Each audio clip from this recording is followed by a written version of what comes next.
Hello and welcome to the Business Revolution podcast and to my third season, which is Changing Conversations. And I'm really excited to be joined today by Sue Lachman, who is from Israel and is an author, speaker, coach, and she has authored the book Kaleidoscope, which are powerful stories of everyday life that encompass hope and forgiveness. But she has a number of other books as well. And today we're going to be really focusing on what it feels like to be a fraud and have that whole imposter syndrome going on, and maybe shed some light on it. So I hope you'll find the conversation really useful and enlightening. And without further ado, I'm going to hand over to Sue and we'll just take it from there. So hello, Sue. Hello, and thank you. Thank you for having me on here. It's very exciting. Yeah, it's my pleasure. How does it feel? Oh my gosh. Yeah, well, maybe start at the beginning, maybe in your journey, how did it manifest for you? Yeah, I think the truth is that I started off my life as a teacher. Oh, wow. So, and I've done lots of different jobs. I mean, I'm a grandmother as well now. So, I've gone on and grown older and wow. Not grown up, mind you, but grown older. I'm glad to hear that bit. That's important, that bit. Yeah.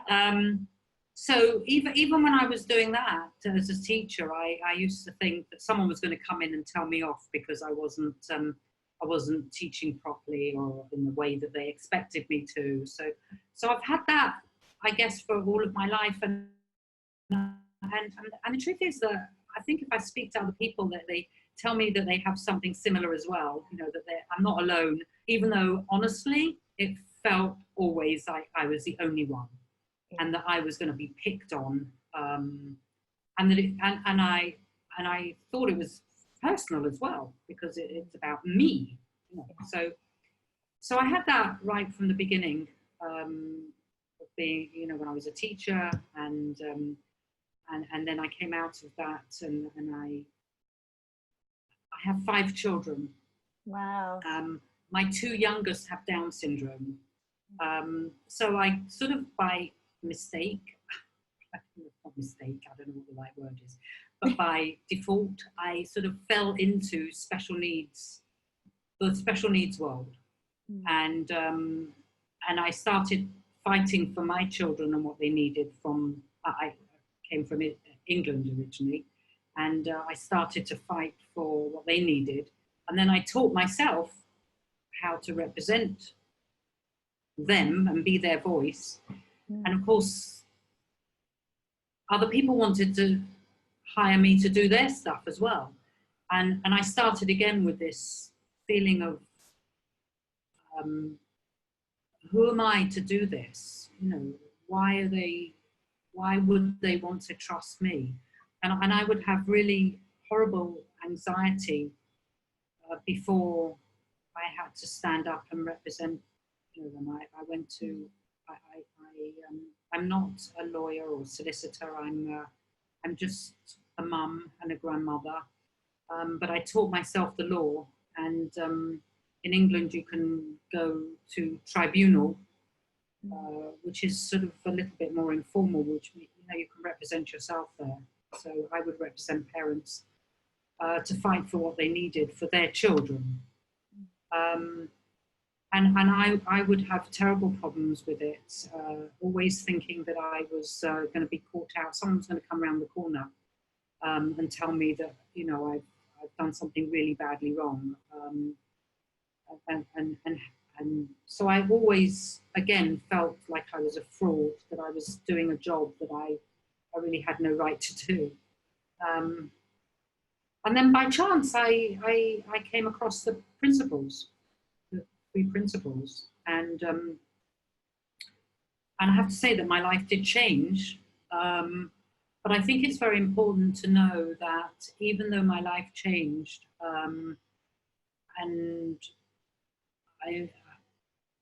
that I still have those feelings of being an imposter and a fraud. Those feelings don't go away. I don't need to take them so seriously anymore. I don't take them so seriously anymore. Sometimes. Yeah.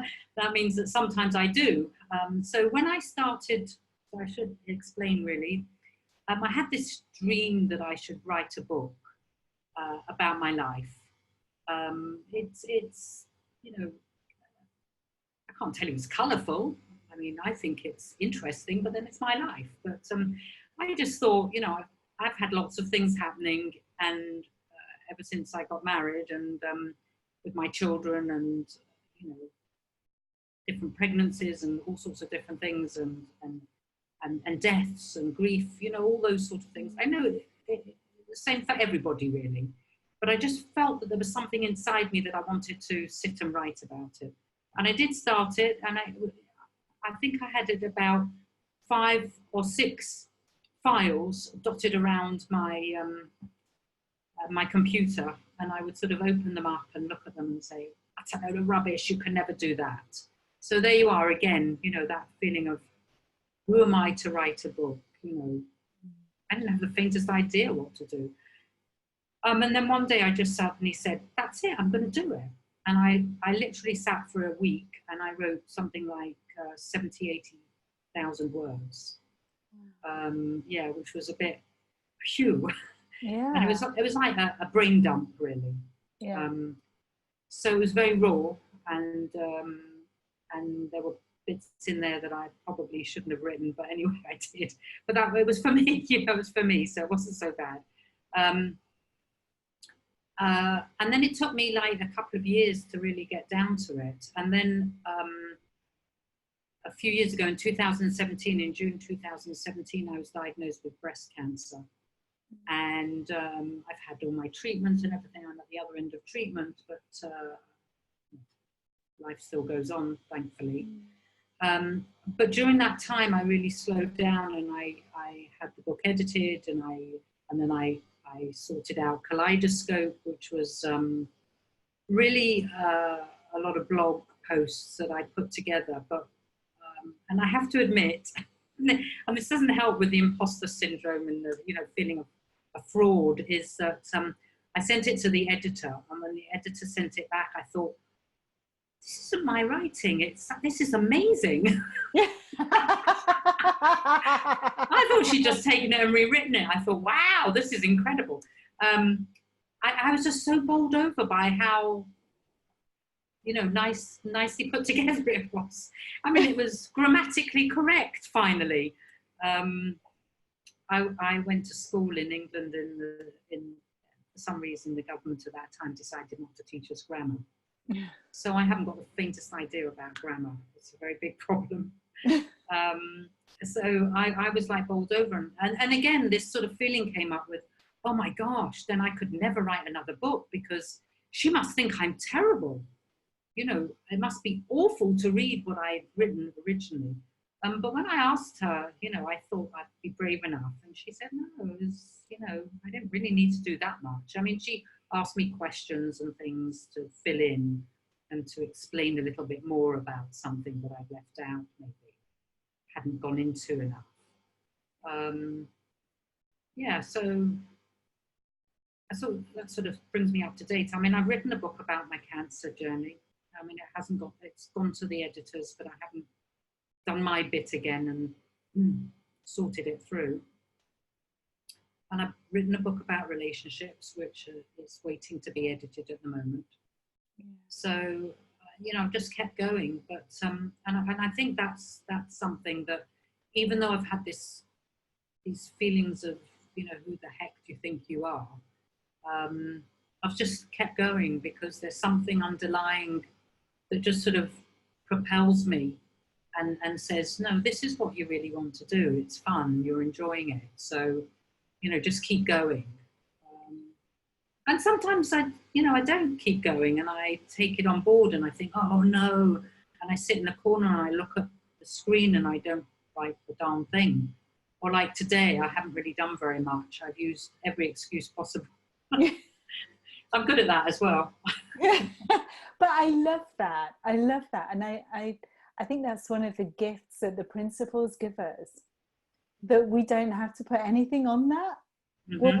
we do get sucked in, or when we have a day where we're not as productive as we think we ought to be, Yeah. you know, like we just have an idea about what our day should look like, and when we don't meet up to that, you Yeah. know, we could give ourselves a really hard time. But you know, I like that gift that it gives us, which is kind of like, oh well, I'm just being human today. This is what humans do, you know. Yeah. We're Yeah. just having that experience, and Yeah. okay, I had Yeah. it and I got sucked in, but now I'm not quite so sucked in, so I can Well, I get on think, with what I want to yeah, do. I think also, I mean, you know, there's lots of different parts of writing. It's not just writing a book, it's marketing and it's building a list, and which is part of marketing, I realize. But, you know, there's lots of different small bits that make up the whole. I mean, because I could write a book and I could just put it on Amazon and I could sit and hope, which I have to admit with one of my books right at the beginning, that's exactly what I did. Yeah. So it doesn't mean that, you know, I shouldn't or I can't or I wouldn't do something, you know. It doesn't mean that I'm not going to learn how to do something. The principles just gives us the, you know, the ability to see through this illusion that, you know, and this made up story that I'm a fraud, you know, and I mean, and maybe I am, I don't know, and who the heck cares? What difference? You know, I just know that under that all of that, there is this feeling that I always go back to, that I know that this feels right at the moment for me to do. And it doesn't mean that it's going to feel right in 6 months' time or a year or 10 years, I don't know. And it's, you know, and it clearly didn't feel so right several years before when I had it dotted around my desktop, and I, you know, and I thought it was horrendous to look at. You know, each one was about maybe 3-4 pages or something. That was crazy. Yeah. I love how it does all kind of come together, doesn't it, in a timing that seems to have of its own. Yeah, You I think, know. yeah, it's very true. I think we get there wherever there is when we're meant to, you know, and it's not for me to force it. So life becomes much, you know, easier when I just know, oh well, you know, today I just haven't got around to it. I intended to get up this morning and write a whole load of stuff. So I've been cycling and I've been shopping and and you know, a whole bunch of other things. And I looked at it and I thought, yeah, I need to do that. Okay, but you know, it will be done when it's meant to be done. And it doesn't mean that I'm not going to do things. That's I want to, you know, I think that's important. It doesn't mean that things don't get done, because it's funny, because they do, and they get done much quicker. And and it seems so easy when I get down to it. I mean, I've sat over problems. I remember one time I decided to build a website. I mean, I had no idea, and I'm not a youngster, so I don't understand a lot of these things. And I mean, I wasn't brought up with it, you know, understanding this sort of, all this sort of thing. And I could not understand how to do something, and I worked and worked and worked at it. And in the end, I thought, this is ridiculous. And I got up and I just said, that's it, I've had enough. And I got up and I left the room. And I can't even remember what I did, and it's not even relevant, but I just got up and went out. And it suddenly occurred to me, bling, oh, if you do that, have you tried that? You know, and I came back and it worked immediately. Yeah. So, I mean, I love that as well, and being open and aware of those things. Yeah. You know, Yeah. I think that's the fun part of it all. Yeah. I really like that as well, that it's not wholly down to us to figure it all out. Oh, thank God for that, eh? I know, but I mean, I look back at my sort of career and certainly my early adult life thinking, oh, I really thought that was on me. And then when I couldn't, I beat myself up and say what a failure I was, or what a fraud I was, because I couldn't figure it out, or I couldn't get it done when I thought I needed to get something done, or I didn't have the answer. Yeah. And kind of knowing that actually, yeah, I have got this kind of innate intelligence that has my back, that's just there, and it's okay, and it will happen. Yeah, exactly. You know, and I don't need to force it. And as you say, it's not about being inactive or putting it off. It's just knowing that it will get done in a time that is right, and it's almost always richer when it does happen. Yeah, very much so. And as I said before, much easier as well. You know, it doesn't feel like it's a chore. So, you know, whatever, it will get done. Yeah. Oh, that's lovely. That's lovely. So when you've produced your books, you know, how, just for people who may be very new to the principles who are listening to this, how did you overcome that feeling of feeling like a fraud or an imposter, you know, to actually press the button of publish and put it out there? How was that for you? Well, I just have to tell you that it still feels very scary when I see someone that's bought my book and I think, oh, it's a stranger that's bought my book and they're going to read my story. Oh, no. And which is really quite crazy because, you know, like I put myself out there and, you know, I put myself in there, really. How do I get over it? Well, sometimes, as I say, I don't, and I just, I wait.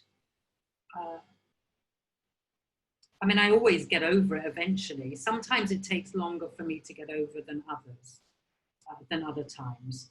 I always use the, you know, I love the idea of, you know, a snow globe, you know. And when we shake up, you know, if I've shaken up the snow globe, then that's how I feel when I'm, you know, that's possibly, if you had a look in my brain, maybe it would, you know, my head, it would probably look like that, you know, all these bits floating around everywhere, having a mad time, trying to obscure the actual picture at the back of the snow globe that's all, you know, that's there all the time. And you can't see it because there's so much stuff in front of it. And yet when I put it down, you know, that sort of settles. Yeah. So I know for me that the most helpful thing that I learned, that I heard, was that my feelings are only telling me one thing 100% of the time. And it's not telling me who I am or what I am or what I can or can't do. So this idea of feeling, you know, when something comes into my head that, and I've got this horrible feeling of,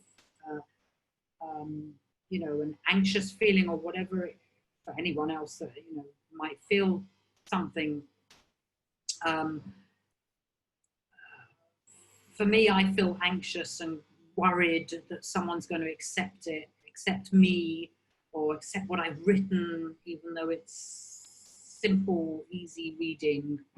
In fact, that they might think it's too simple, and that, you know, or it might not make sense at all. Mm. But I just know that my feelings aren't telling me who I am or what I am, or what sort of writer I am. It doesn't even know about my books. It doesn't know that I write. It doesn't know that I was a teacher.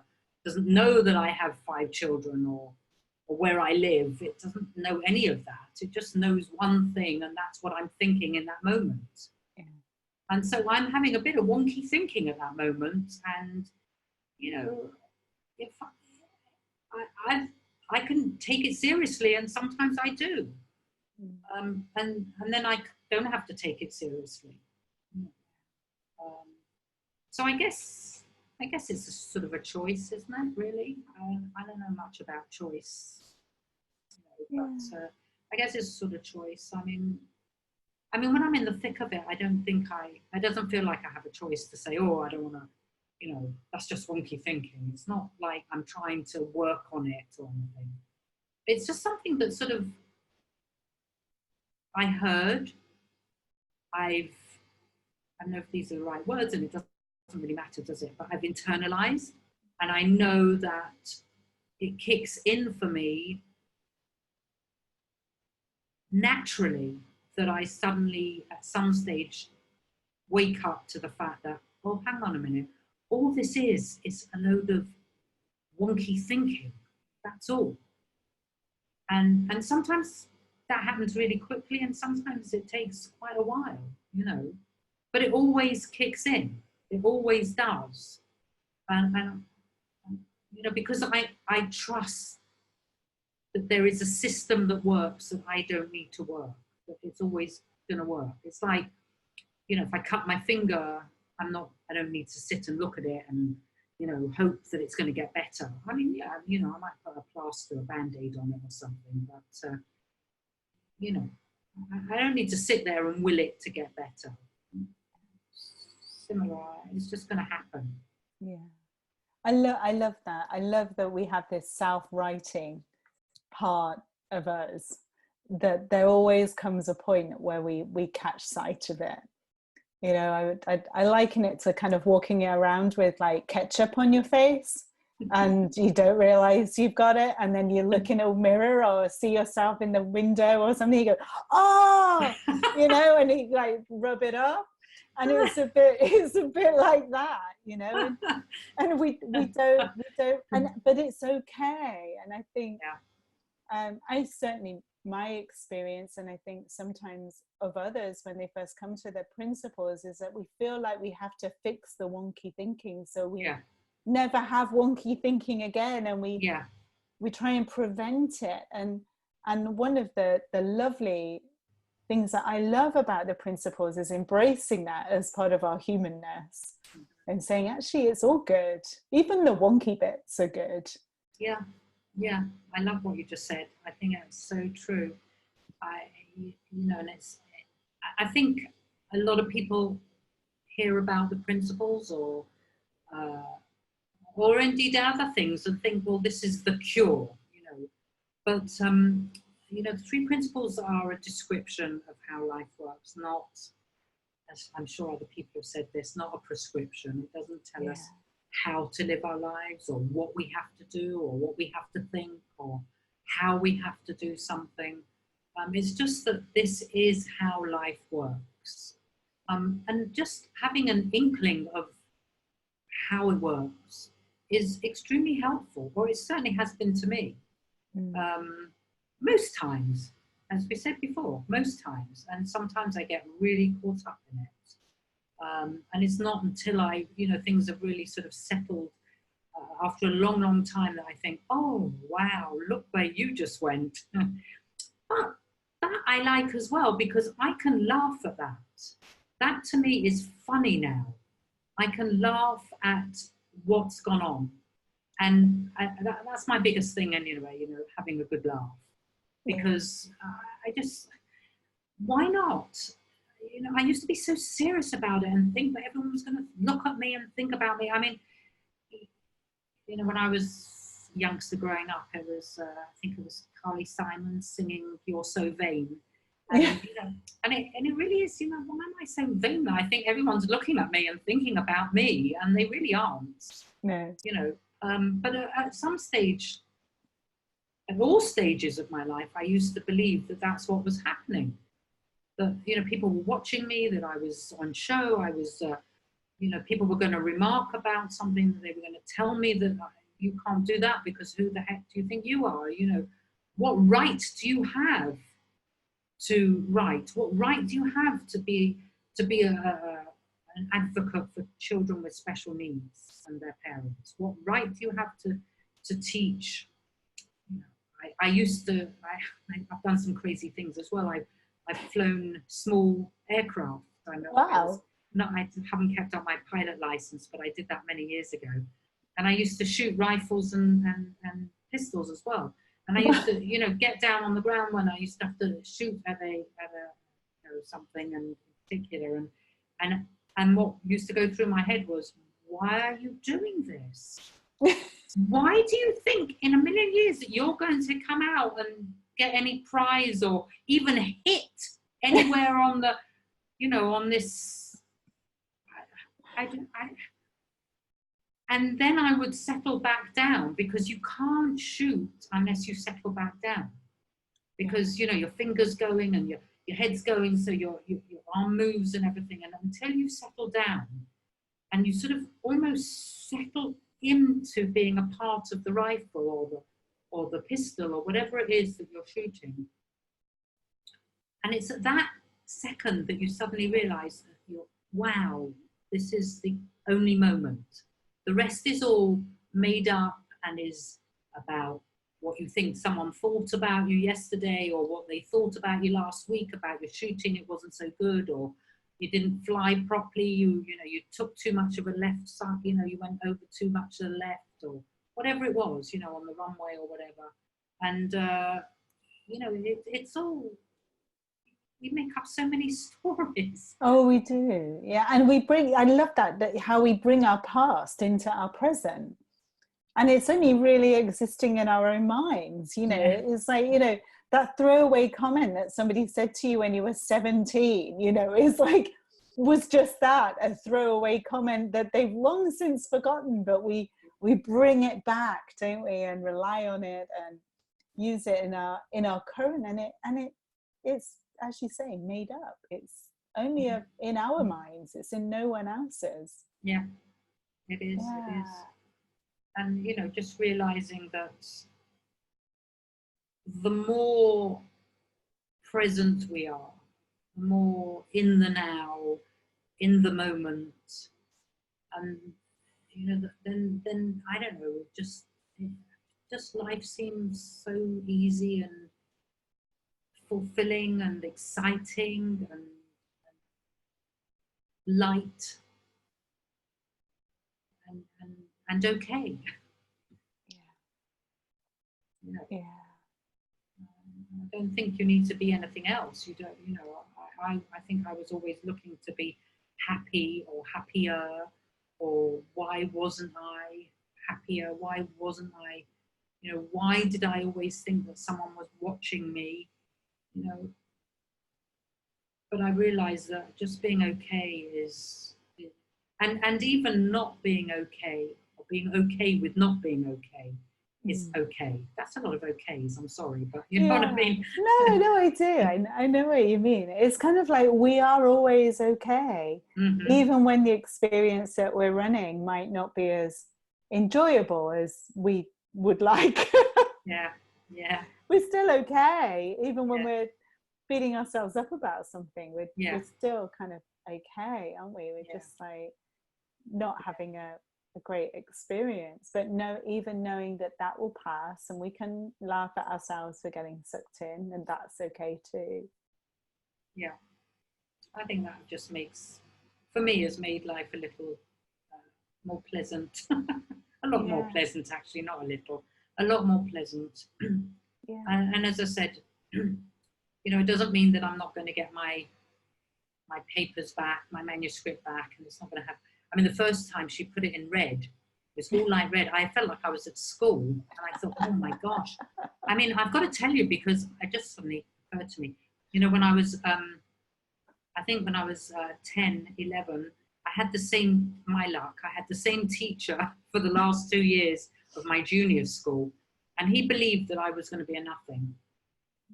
And he told my parents that, you know what, the best thing for her to do is to become a secretary and get married, and she'll be fine. And I thought, oh my gosh, that's what I based my life on, that I was a nothing.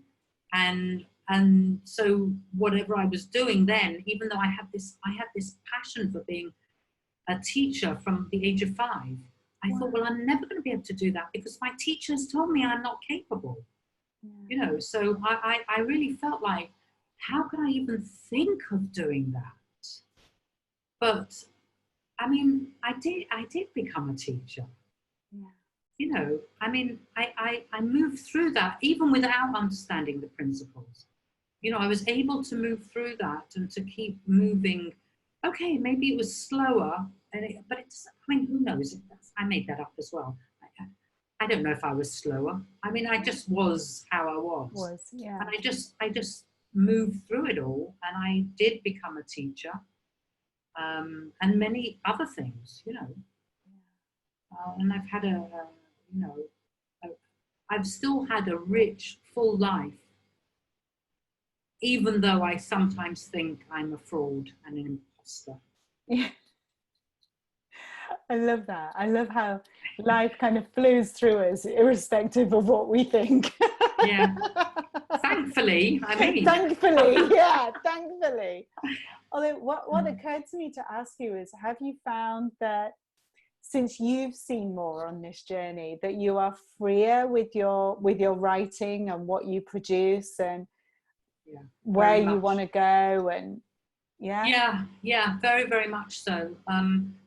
But I'm also very aware that at the moment, this is what I want to do, but it might not be what I want to do anywhere down the line. And it might still be what I want to do. I don't know. So I'm very open to, it not always being like this, that it being changing. I certainly feel freer to write. And when I do write, I don't write just like 20 words and sit there and then think, oh, what have I got to write? It really does flow from me. Yeah. So I found that a real gift, really a huge gift, that when I want to write, when I feel that this need to write, that I can just sit down and it will suddenly go pling in my my mind, and oh, that's it. Or even when I sit down and I start to write out, well, what do I want to put in this book, and ideas start to come to me, and just writing that out just is so much easier than, certainly when I started the writing, it felt like a chore, and that's why I'd written so many different ones. It was like, well, where do you start and how do you start? Because it had so much on it. It had so much meaning to it. Like, it had to be good. It has to be written properly. It had to be written well. It had to be, well, people that are better coaches than me need to, it has to be acceptable to them as well. Like I had to show someone, or have their, what it is, a lot of acceptance. I had to be accepted by someone else. And that's gone, mostly. I mean, it still happens, but mostly I know that that's just their opinion anyway. It's an opinion, and there's no right and wrong to anything. So, yeah, I mean, definitely writing has become easier to put things down on paper, and I've noticed that there's less red marks. So that's good. You're getting a better grade and a gold star. Not quite at the gold star place yet, but Oh, that's great. That's great. And what I really liked was how you said you put so much on it to start with. And yeah, I mean, I can hold my hand up to that, and I think as humans we do that, don't we? When we put so much meaning on something. And when we take that away, it just becomes so much easier just to play and just explore and be curious and just see what happens. And I think that it gives you the freedom to really be who you really, to be who you really are. And when I've settled into who I am, and not who other people think I should be, or who I think I should be, then it becomes less burdensome. There's a freedom to it. It's definitely. That's lovely. Thank you so much, Sue. It's been just a pleasure talking to you today. And yeah, I mean, I know that I've just got so much out of having this conversation with you. So I'm sure people listening have had as well. And what I can do is, on the details of this podcast, I'll put your website. So if anybody wants to get in contact with you or find out your books and things, then they can do. But yeah, thank you. Thank you so Thank you. much. You have a great sense of humor. I love it. Most Someone people laughs at are. me. Someone laughs with me. I love it. So yeah, I have 3 teenagers. They're always laughing at me. It breeds a good sense of humor, doesn't it? Well, I have grandchildren that laugh at me now. Oh, It's even worse. no. Don't tell me that. Don't tell me that. It's been an absolute pleasure. Take care. Thank you very And much. we'll Thank speak you. to you soon. Thank Thank you. you.